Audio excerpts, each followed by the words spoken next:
Concrete People, selamat datang di Concrete Talks episode 2. Concrete Talks kali ini kita akan membahas proyek yang ditunggu-tunggu nih oleh semua warga Jakarta. Proyek strategis nasional LRT Jakarta fase 1 rute Velodrome Manggarai.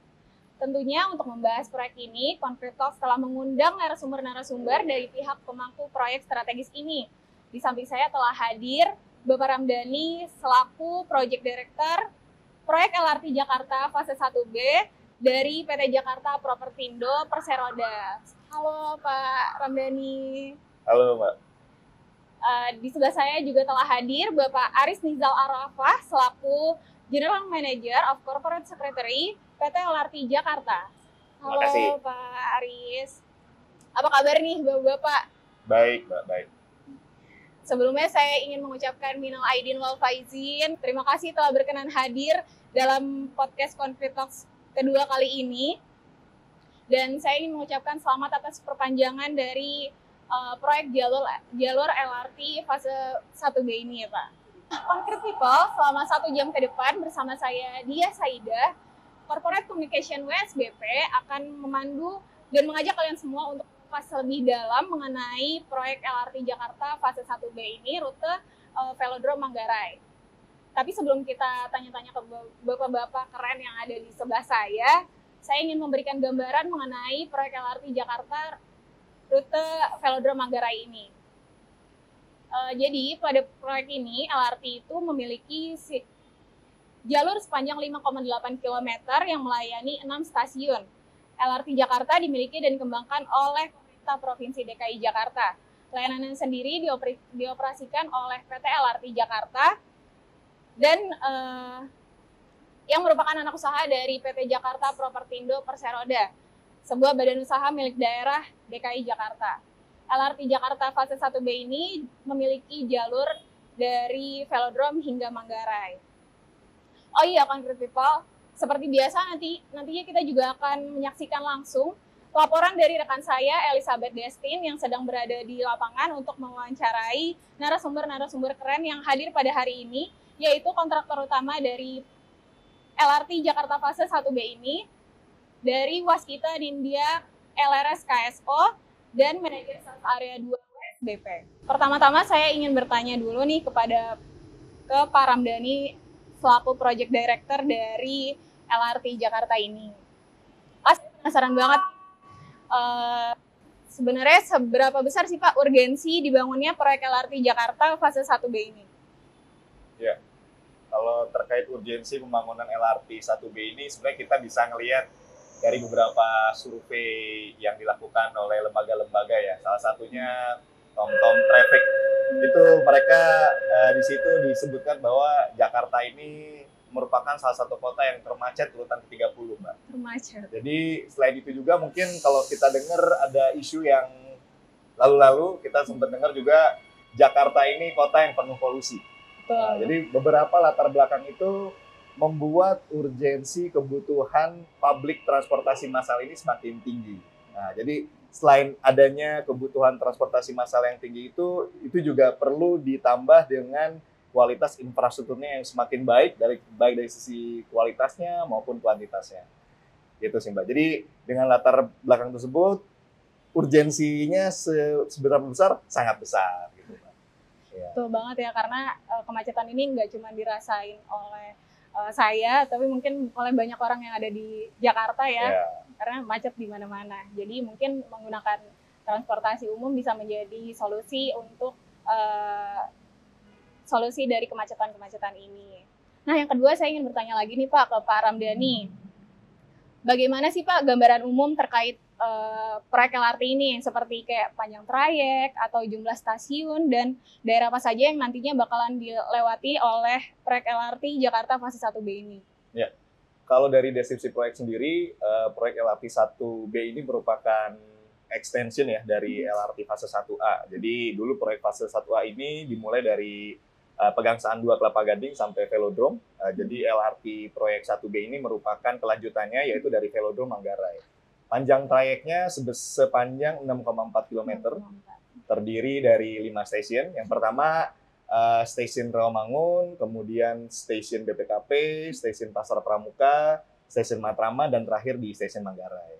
Gitu. Kalau areanya sebenarnya ini dengan adanya proyek 1B ini, itu kita melintasi daerah Jakarta Timur, Jakarta Selatan, dan Jakarta Pusat. Gitu. Jadi cukup banyak lah ya area yang kita lewati. Ditambah fase 1 mostly Jakarta Timur dan Jakarta Utara. Gitu. Begitu ya Concrete People terkait dengan stasiun-stasiun yang akan dibangun. Nah, pertanyaannya nih Pak, yang berikutnya. Saya penasaran banget nih Pak, kenapa dipilih Manggarai sebagai titik akhir dari stasiun LRT fase 1B ini? Ya. Kalau dari sisi perencanaan sebenarnya usulan extension atau perpanjangan rute ini sudah dibahas lama gitu ya. Bahkan dulu Pemprov DKI sendiri punya master plan. Memang pada waktu itu di tahun 2018 ada extension sampai ke Duku Atas. Kemudian sempat lagi ke Tanah Abang. Nah, cuman memang tahun 2022 yang lalu berdasarkan arahan Menteri Perhubungan, jadi Kementerian Perhubungan memiliki master plan menjadikan stasiun Manggarai ini sebagai stasiun sentral. Nah, jadi mungkin dalam mendukung pembangunan stasiun sentral ini dibutuhkan support, salah satunya LRT Jakarta ini. Jadi kita untuk extension yang tahapan ini kita sampai Manggarai dulu, Mbak. Jadi proyeknya dari Velodrome sampai Manggarai. Itu salah satu latar belakangnya. Kemudian juga sebenarnya ini juga salah satu tahap yang mana mendukung perencanaan-perencanaan sebelumnya. Jadi nanti kalau dari Manggarai kita bisa lanjut lagi ke Duku Atas dan tahapan selanjutnya. Memang dari Jakpro sendiri kita sudah usulin perencanaan lanjutannya. Jadi yang terdekat ini yaitu kita sebutnya fase 1C yang dari Manggarai ke Duku Atas. Karena kita menilai bahwa Duku Atas ini merupakan area yang cukup sentral. Gitu ya. Jadi nanti penumpang dari Kelapa Gading, dari area Velodrome Rawamangun itu bisa langsung ke destination-nya di pusat kota yaitu Duku Atas. Nanti di Manggarai sendiri sebenarnya integrasinya kan sudah banyak ya. Kita bisa ketemu dengan KRL di Manggarai, kemudian dengan Transjakarta. Nantinya apabila memang usulan kita disetujui gitu ya, nanti sampai Duku Atas, nanti kita bisa berintegrasi dengan banyak moda, salah satunya dengan MRT, TJ, kemudian KRL dan kereta bandara. Jadi nanti kebermanfaatnya juga lebih banyak lagi gitu buat masyarakat Jakarta. Begitu ya Concrete People. Jadi untuk fase 1C nanti mungkin akan hadir rute Manggarai dan Duku Atas gitu. Terima kasih banyak Pak Ramdhani atas jawabannya. Sekarang saya mau beralih nih ke garda terdepannya dari proyek LRT Jakarta. Nah, Pak Aris, melihat begitu pentingnya proyek konektivitas ini, apa saja sih Pak upaya yang dilakukan oleh LRT Jakarta sebagai pengelola moda transportasi dalam memberikan layanan yang optimal bagi seluruh masyarakat yang akan menggunakan LRT ini? Ya, terima kasih Mbak Dia. Kami sebelumnya sangat berterima kasih kepada PT Jakpro, Pak Dhani, dan juga Pemprov DKI yang telah melanjutkan dari Velodrome ke Manggarai. Kami dari selaku operator sangat berkomitmen untuk menjaga layanan publik itu selalu dalam keadaan yang prima. Jadi standar pelayanan minimum sebagaimana Pergub 95/2019 kita maintain selalu di level tertinggi.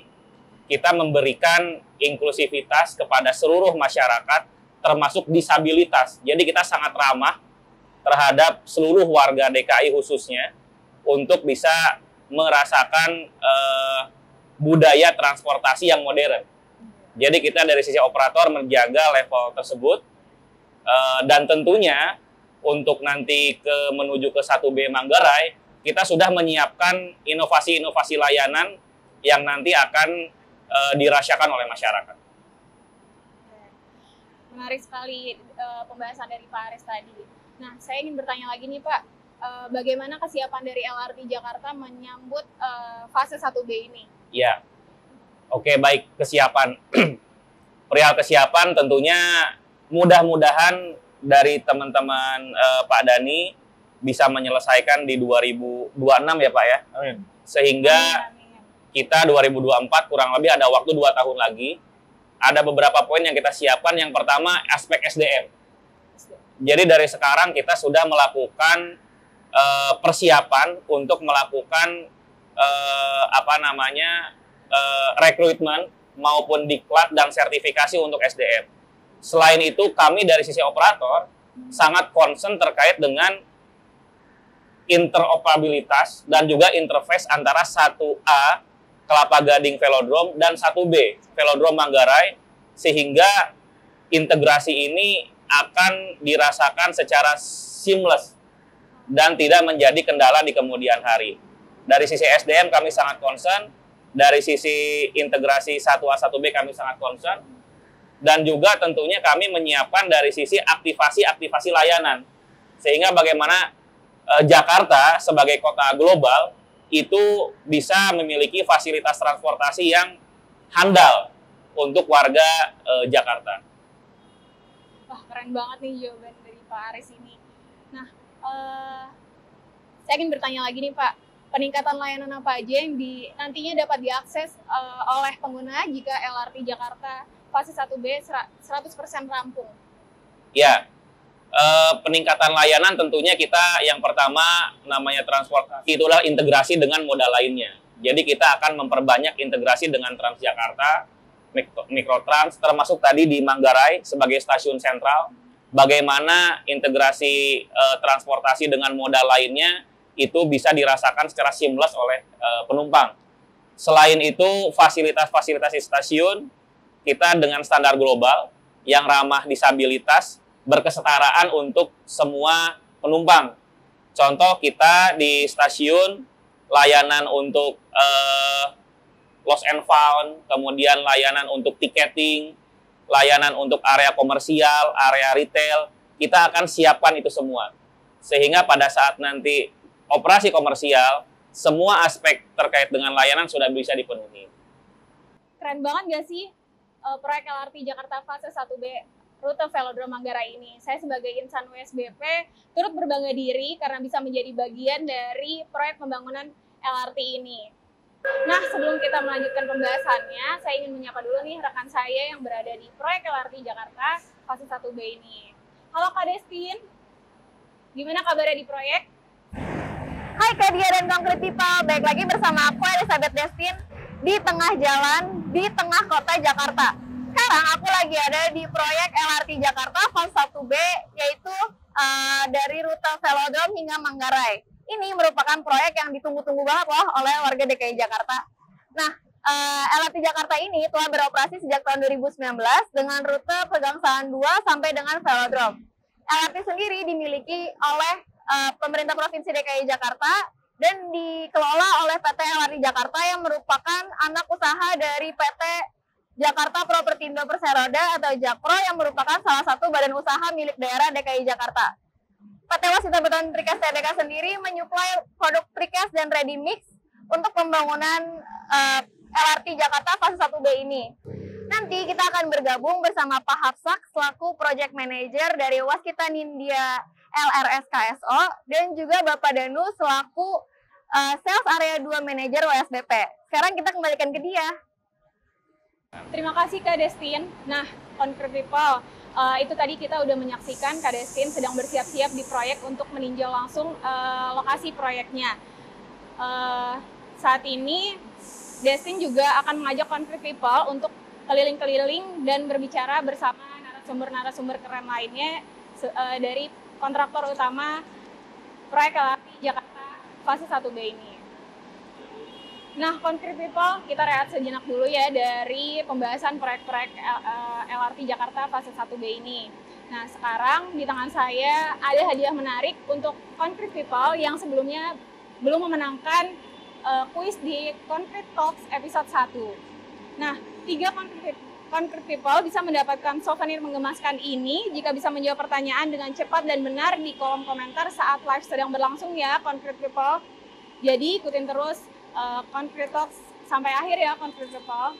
Jadi dengan adanya progres LRT Jakarta fase 1B ini menunjukkan komitmen yang kuat dari WSBP untuk menyelesaikan proyek LRT ini, tentunya tak lepas dari dukungan para mitra-mitra WSBP ya, Concrete People.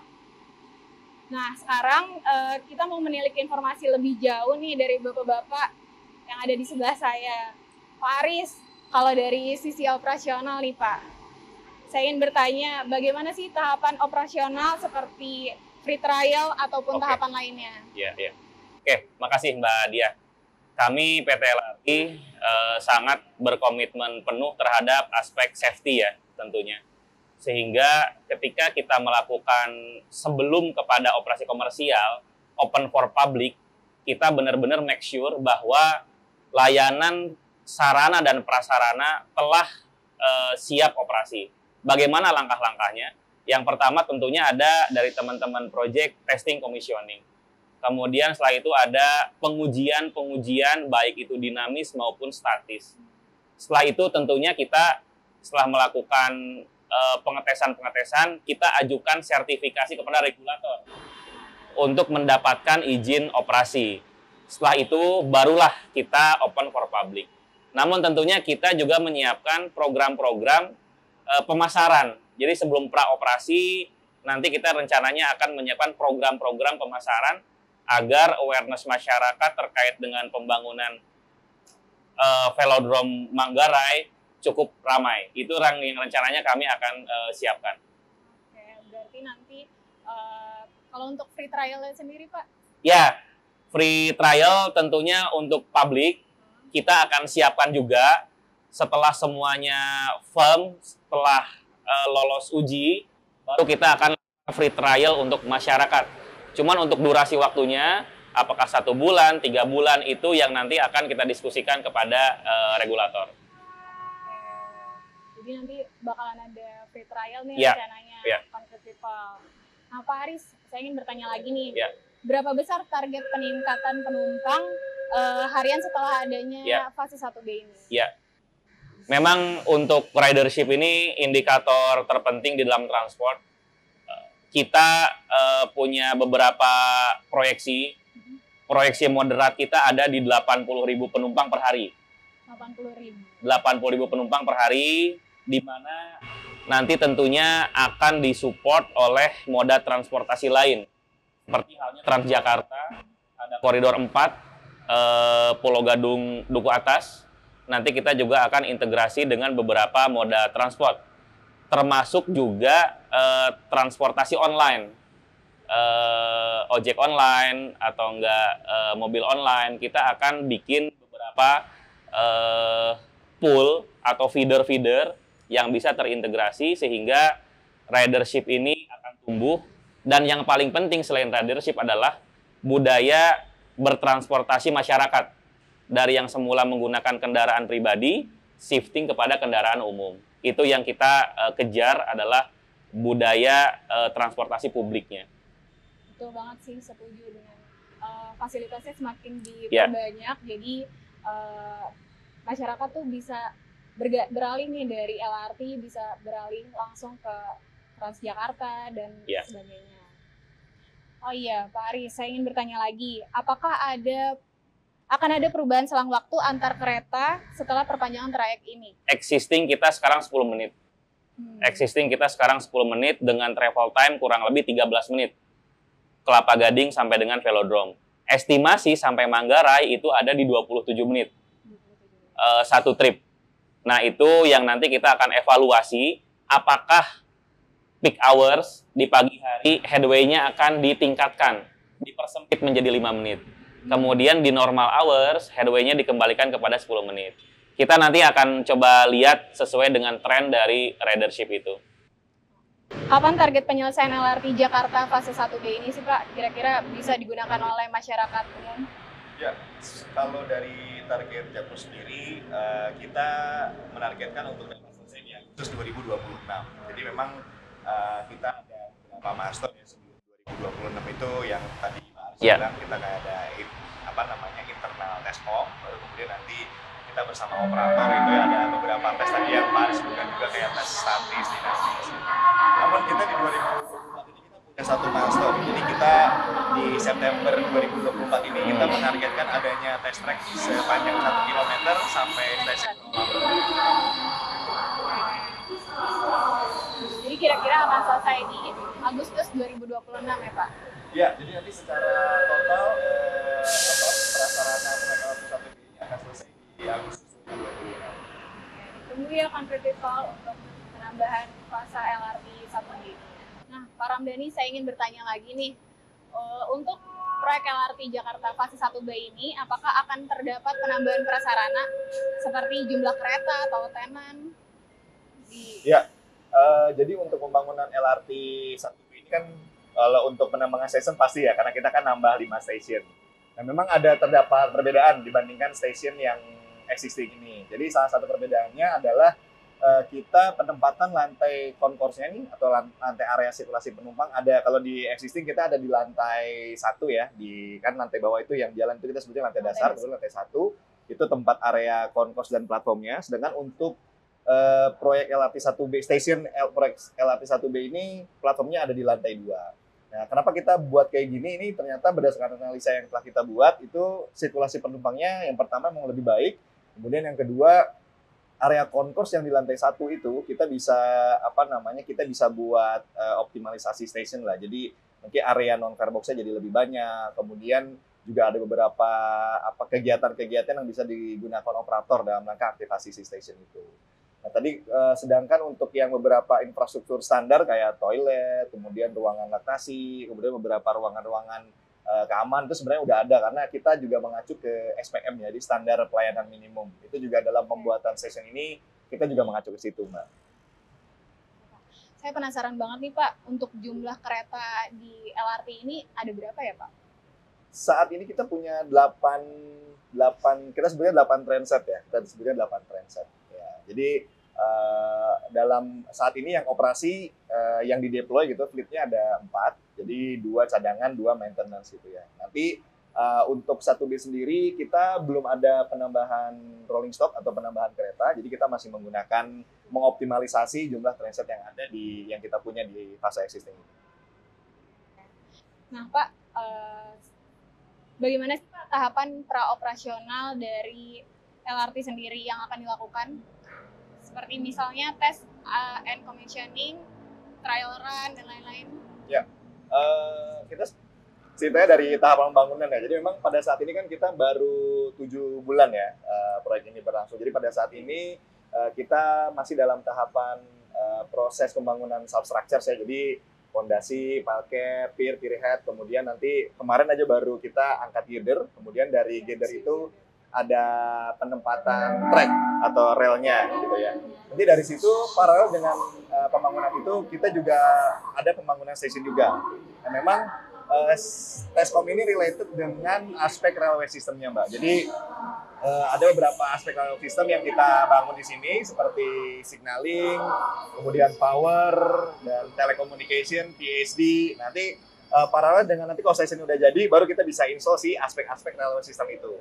Nah, tahapannya nanti setelah tempatnya jadi nih, stasiunnya jadi, otomatis kita ada instalasi ya. Proses ya otomatis kita melakukan fabrikasi di pabrik, kemudian diinstalasi di stasiun.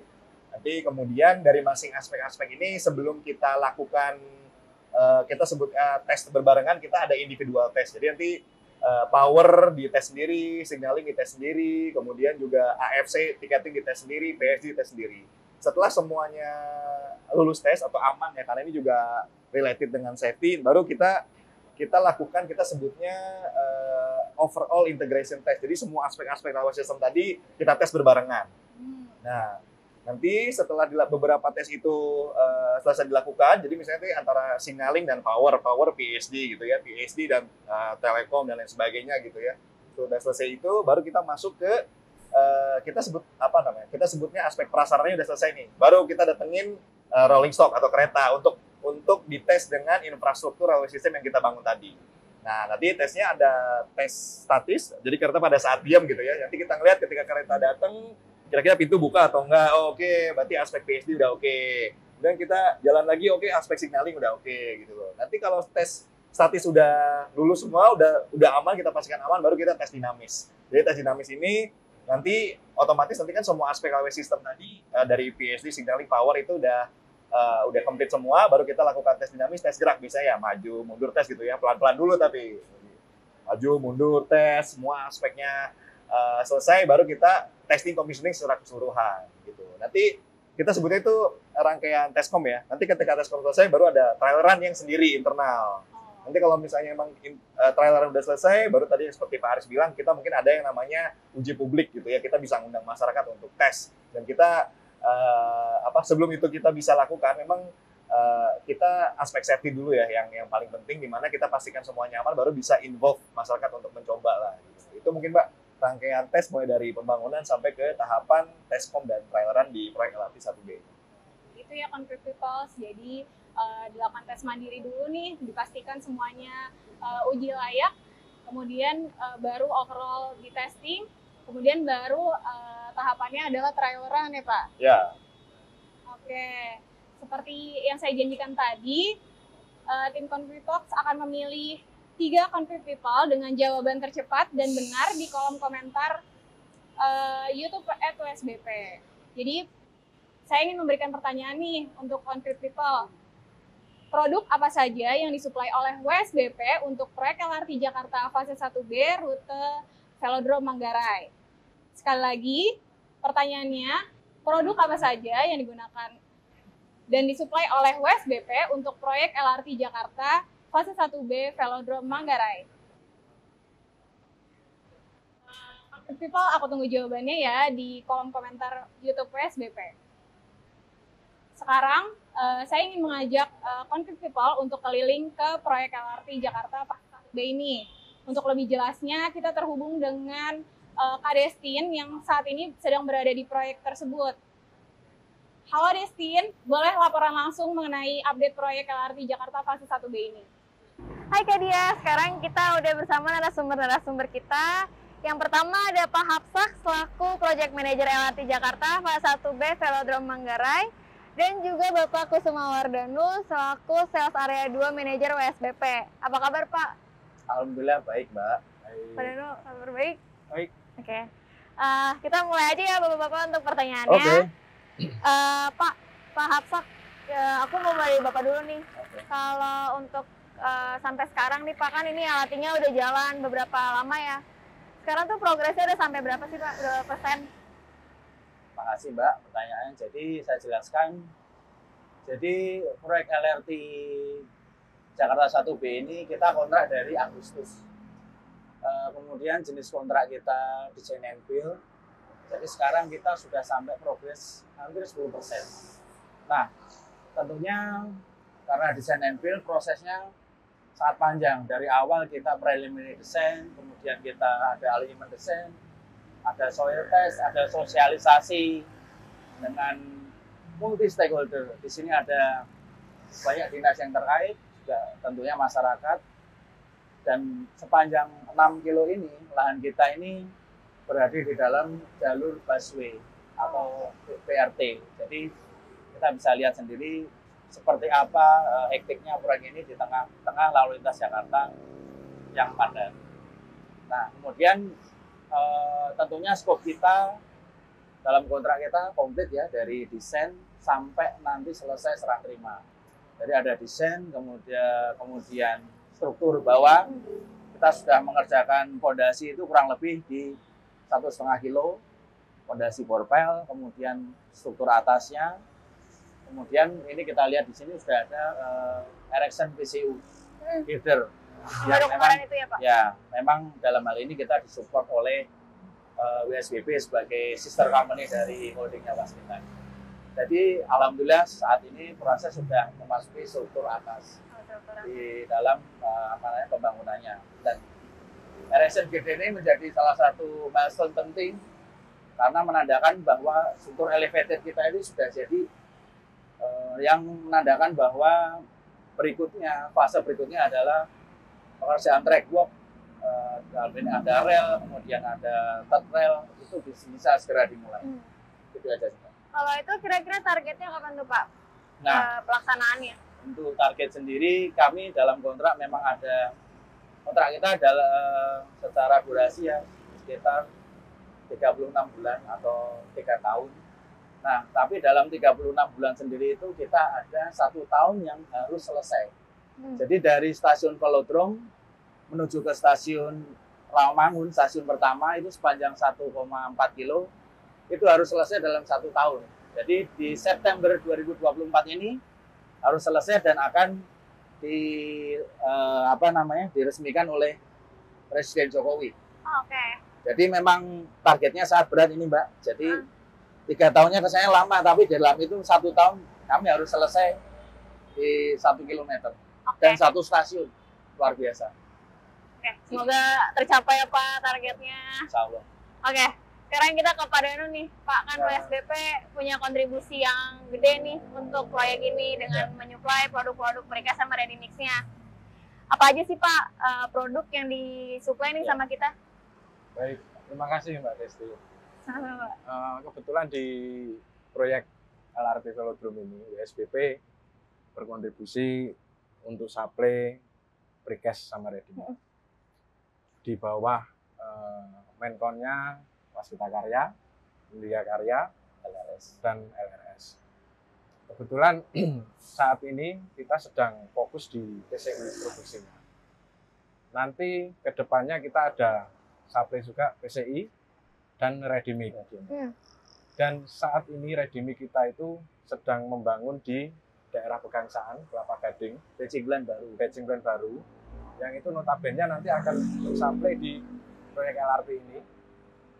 Dan tidak menutup kemungkinan apabila ada retail di sekitar Jakarta, di Pegangsaan itu bisa kami suplai. Karena kan untuk meningkatkan kapasitas dan juga target dari usaha. Kalau yang tadi Pak, ini kan yang udah Reaction Girder kan pakai PCU ya? Kalau PCU-nya itu dikirimnya dari plan mana Pak? PCU sama PCI ya berarti ya? Kalau precast-nya? Untuk rencana kami di WBP, kita PCU produksi dari 2 plan. Di Kerawang sama di Bojonegara. Nanti total jumlah PCU yang akan kami produksi sekitar 270. Untuk PCI girder, kita ada 790 batang yang diproduksi dari 3 plan. Nanti dari Karawang, dari Bojonegara, maupun Subang. Kalau ready mix tadi lokasinya baru di Pegangsaan. Saat ini sedang proses pendirian dan sudah commissioning. Oke, berarti udah mau ready to jadi use ya? lah ya. Oke. Kisarannya kalau dari sini ke batching plant itu sekitar 15 menit. Kalau 7 kilo. kilometernya ya 5 sampai 7 kilo lah. Itu sangat membantu sekali. Ya, luasnya kami di sana 1,5 hektar. Oh, gede banget Pak. Ya, di daerah Pegangsaan. kebetulan memang disiapkan 1,5 hektar. Gede juga ya? Jadi bisa precast kalau memang dibutuhkan tertentu nanti bisa diproduksi di situ. Ya. Tadi ada juga yang belum kami sampaikan. Precast selain PCU, PCI, kita ada nanti ini untuk sleeper. Sleeper ini dudukan untuk relnya ya? Ya, untuk stressing girder. Oke. Nah, kami yang supply. Oke. Ada lagi Pak? Boleh, tambahin. Boleh. Jadi memang benar yang disampaikan Pak Danu. Jadi dari 6 kilo ini kita ada 168 span. Di antaranya 116 spannya itu adalah tipikal span seperti ini yang Mbak lihat di sini terdiri dari PCU girder. Terus kemudian 28 spannya adalah special span yang mungkin bisa berbentuk steel box atau balance cantilever. Nah, memang kalau kita lihat dari data kuantitatif tadi 116 span itu nasib kita bergantung ke Pak Danu. Jadi memang penting sekali supply chain terhadap rantai pasok material utama PCU ini terhadap proyek LRT ini. Kenapa? Karena memang 116 span ini dari 168 ini semuanya adalah PCU. Jadi hanya sebagian kecil aja yang berupa steel box atau balance cantilever. Gitu Pak. Oke. Nah, kalau berarti kita masih bahas di Pak Danu ya Pak. Oke. Kalau gimana sih Pak cara kita milih bahan baku dan material nih yang kokoh, kan ini buat kereta di atas gini harus kokoh kan Pak? Itu pemilihannya gimana tuh? Di tempat kami Waskita Beton Precast, pemilihan bahan baku untuk produksi biasanya kan memang kita sesuai dengan standar yang ada di WBP, yaitu material alam maupun material dari fabrikasi. contohnya dari besi maupun dari strand. Sebelumnya kita lakukan pengetesan untuk diajukan approval kepada konsultan maupun kontraktor pemakaian material tersebut agar disetujui dan digunakan dan terjaga kualitasnya.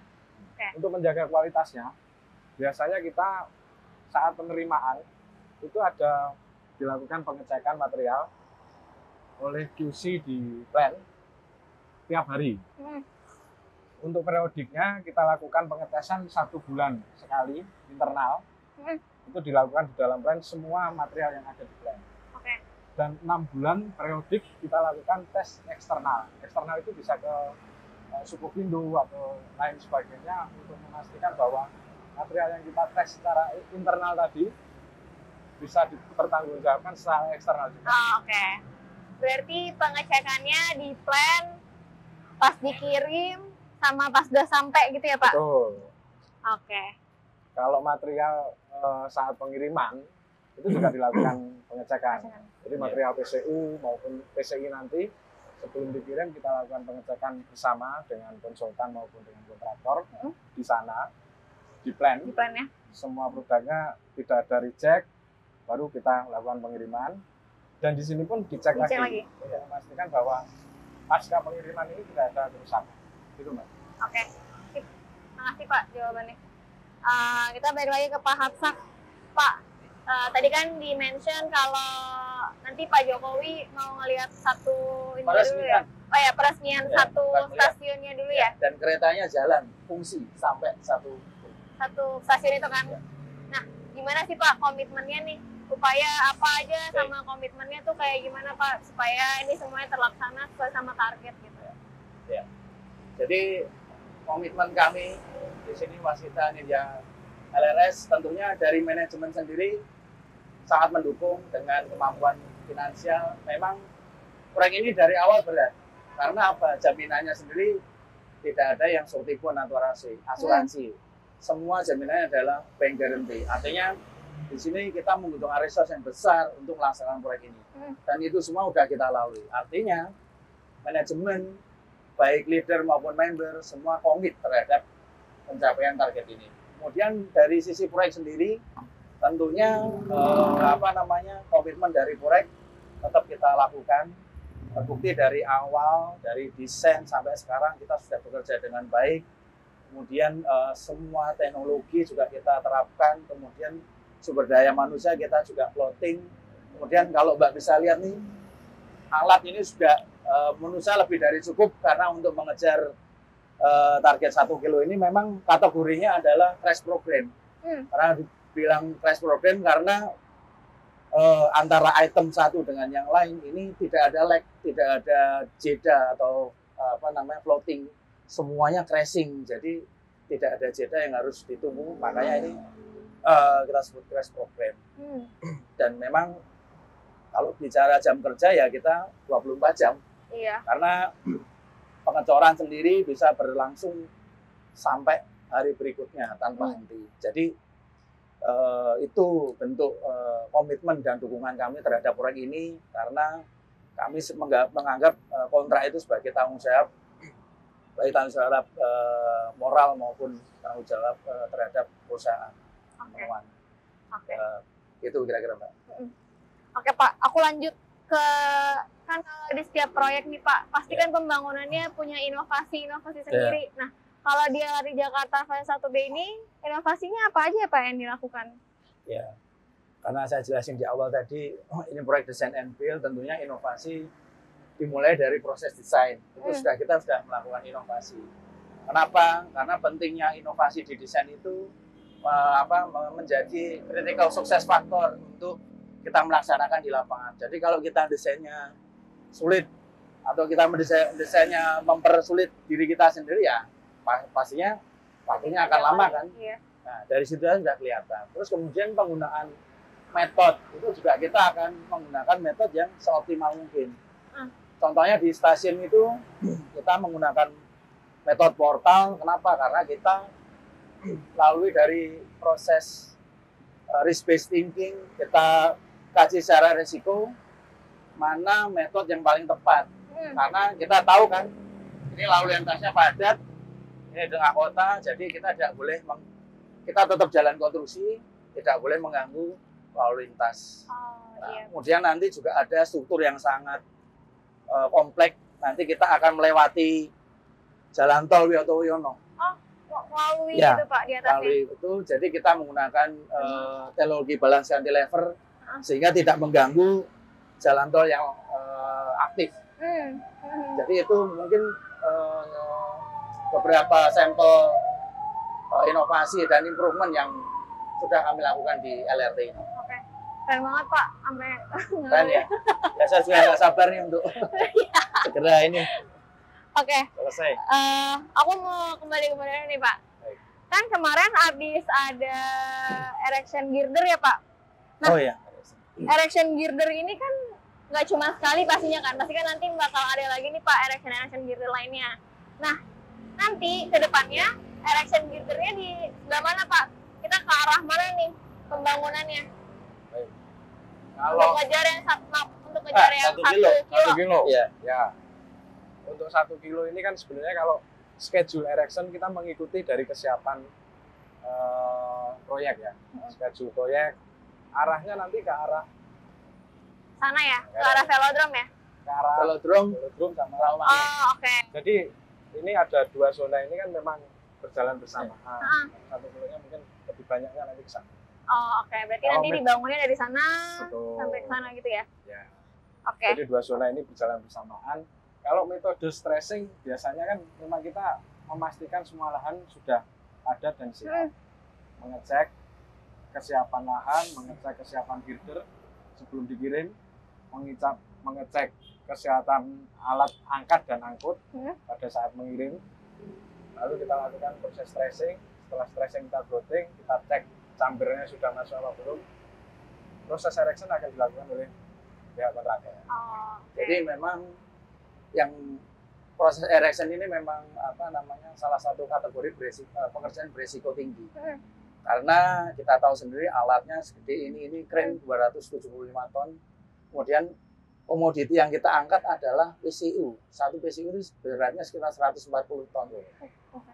Di ketinggian sekitar 12 meter. Jadi memang ini menjadi komitmen kami di safety juga. Jadi jangan sampai ada accident atau fatality karena itu akan runtutannya banyak dan pasti akan menjadi kendala di proyek nantinya. Jadi akan menghambat proyek. Jadi kita pastikan, kita komitmen dari awal bahwa pekerjaan ini harus kita kawal bareng-bareng. Checklistnya kita penuhi semua supaya pekerjaan yang berisiko tinggi ini bisa aman dan lancar sampai selesai. Oke, baik. Aku kepada Nur lagi, Pak. Gimana sih dari sisi kandungan dalam negerinya nih? Aku mau ngebahas TKDN. komitmennya ke TKDN-nya. Itu gimana nih Pak? Dari produk-produknya? Kebetulan memang di WPP sangat fokus untuk TKDN. Untuk PCU yang sudah kita kirim ini, kemarin sudah kita lakukan self-assessment. Pengecekan secara individu. Itu kemarin sudah keluar di angka 55% untuk PCU. Dan sudah kita ajukan ke pihak KSO, Waskita, India, sama LRS. Itu sementara sudah masuk dalam kriteria.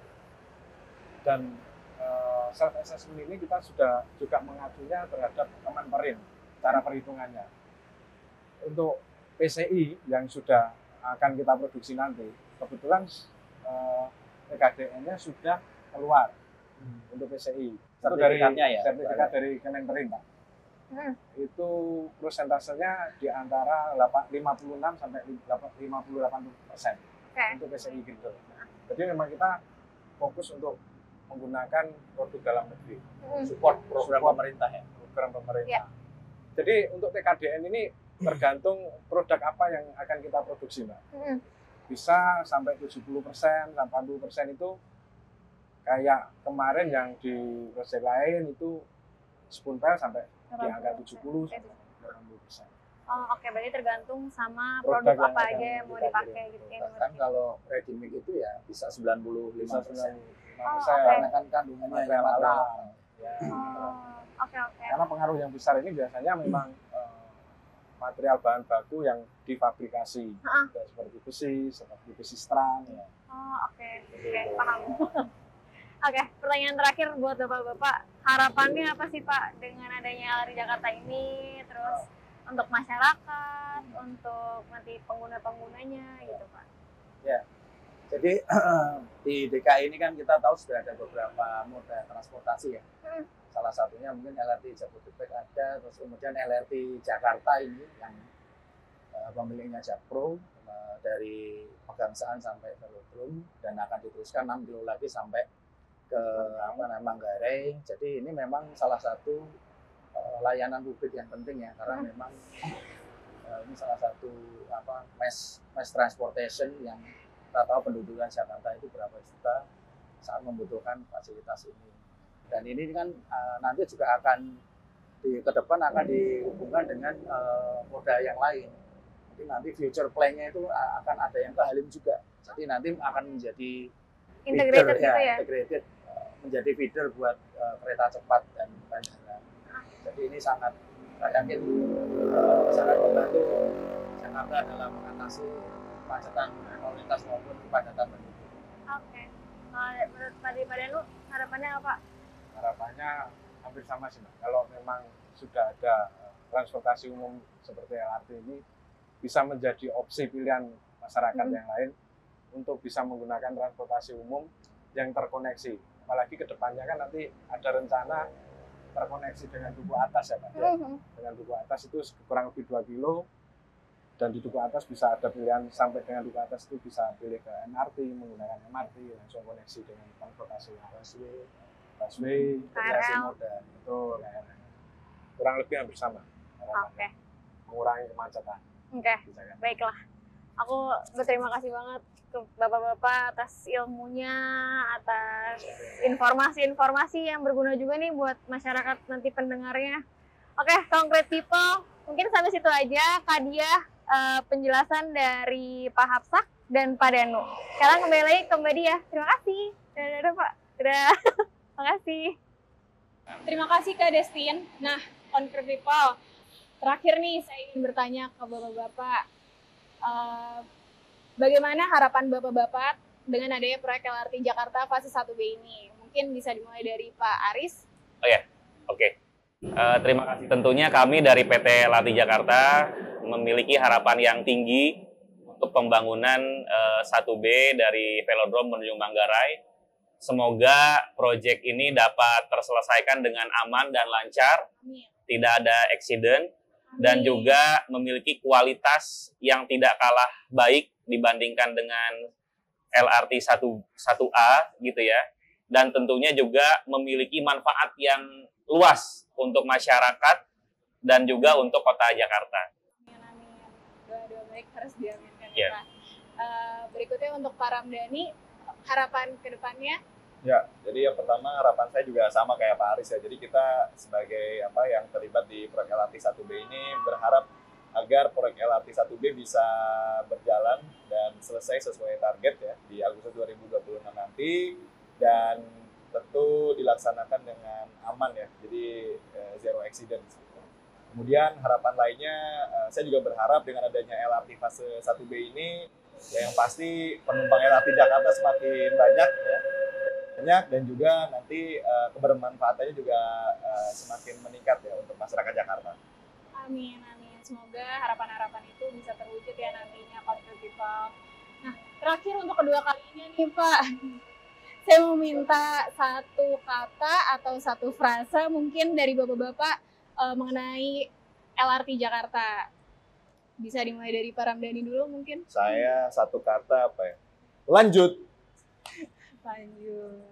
Oke. Kemudian dari Pak Aris. Ya, mungkin kalau saya satu frase. Jadi LRT Jakarta selalu setia menemani perjalananmu dengan aman dan nyaman. Wih, keren sekali. Satu frasa dan satu kata.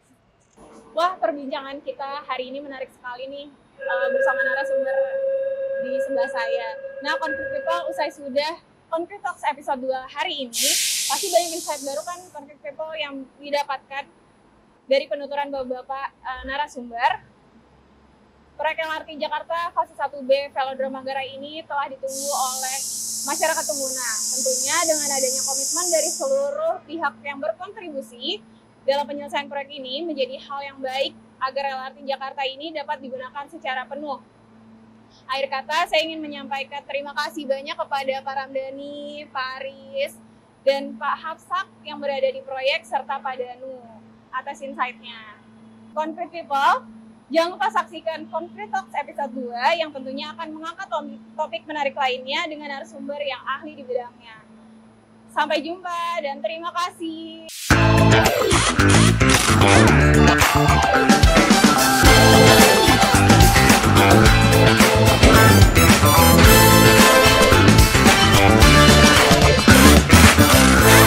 Concrete Talks dipersembahkan oleh WSBP, Waskita Beton Precast.